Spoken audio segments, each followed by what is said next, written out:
O ministro Gilmar Mendes está muito preocupado com algumas pessoas vulneráveis que podem ter sido torturadas, podem ter sido pressionadas, coagidas. Ele está aqui falando, é claro, daquelas grandes empreiteiras, coitadinhas, bilionárias, que pagaram os melhores advogados para negociar excelentes acordos de leniência. Afinal de contas, na Lava Jato a lei estava funcionando e elas ficaram com medo de ser, pela primeira vez na história, responsabilizadas. Fizeram acordos de leniência com o Ministério Público e se comprometeram a devolver para os cofres públicos bilhões que confessadamente roubaram. Aí os partidos da esquerda, da base aliada do Lula, entraram com uma ação, com uma medida no Supremo Tribunal Federal, para que elas parassem de devolver o dinheiro, afinal de contas, elas podem ter sido pressionadas. Peraí, falavam de pressão e tortura das pessoas físicas presas, até aí a gente acha um absurdo, né? Claro que não teve nada disso, mas pode alguém que é uma pessoa física ser torturado, ser pressionado, mas aqui são empreiteiras, torturadas empreiteiras, pressionadas, defendidas pelos melhores advogados do Brasil. Vamos aqui ver o que o ministro Gilmar Mendes disse e vamos aqui dar uma analisada nessa fala dele.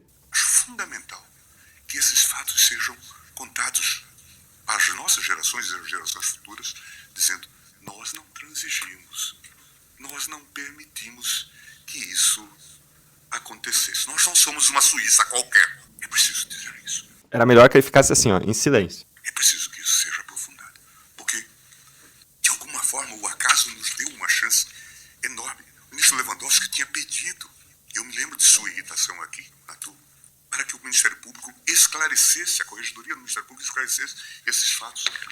Isso, é verdade isso. O ministro Lewandowski recebeu essa reclamação que foi proposta por quem? Pelo Lula. Hoje ele é ministro da Justiça do Lula. E aí ele levou para o Supremo Tribunal Federal dizendo que iria pedir um esclarecimento, uma investigação profunda pela Corregedoria do Ministério Público sobre a realização dos acordos de leniência, especialmente sobre a cooperação internacional feita para a realização dos acordos de leniência. E foi feita essa investigação. A Corregedoria do Ministério Público Federal ficou mais de um ano ouvindo uma série de pessoas, especialistas, analisando, vendo documentos, vendo provas, vendo relacionamentos, colhendo depoimentos e chegou a uma conclusão. Vamos ver qual é a conclusão aqui? Irregularidades ocorridas em Curitiba com esses fatos, em relação a esses fatos. E qual foi a resposta da Corregedoria? Qual foi a conclusão? Que não houve qualquer irregularidade. Que não houve qualquer irregularidade. A douta procuradora, a corregedora...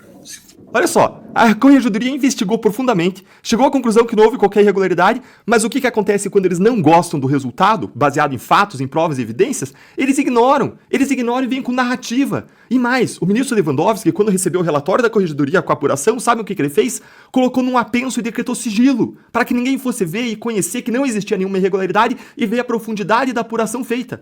E aí eles não gostam e eles vão substituir por narrativa. Se louvou apenas em informes oficiais. Não é verdade. A Corregedoria colheu depoimentos, analisou tudo que estava à disposição, falou com as pessoas que participaram dos atos de cooperação, perguntou como funcionavam, ou seja, ela fez uma devassa, uma apuração profunda ao longo de mais um ano para entender tudo que aconteceu em termos de cooperação internacional, que acabou acontecendo em paralelo a acordos de leniência feitos no Brasil. Mas vamos seguir. Essa Vaza Jato, a spoofing, deita luz sobre isso. E isso precisa de ser corrigido, inclusive pelos órgãos de corregedoria da Procuradoria. Narrativa. Qual é o fato? Qual é o ponto? O que teria acontecido? Tudo que a gente faz fica registrado em documentos. A spoofing deu luz. Eles ficam usando aquela Vaza Jato como uma grande fofoca, querendo fazer que ela é um escândalo. É uma grande fofoca querendo bancar de escândalo. Ficam usando de narrativa para atacar a operação. Mas qual é o fato, ministro Gilmar? Os fatos são graves. Quais fatos? E isto cria um contexto e ilumina todo o debate sobre... Bebe água mesmo, tem que pensar no que falar.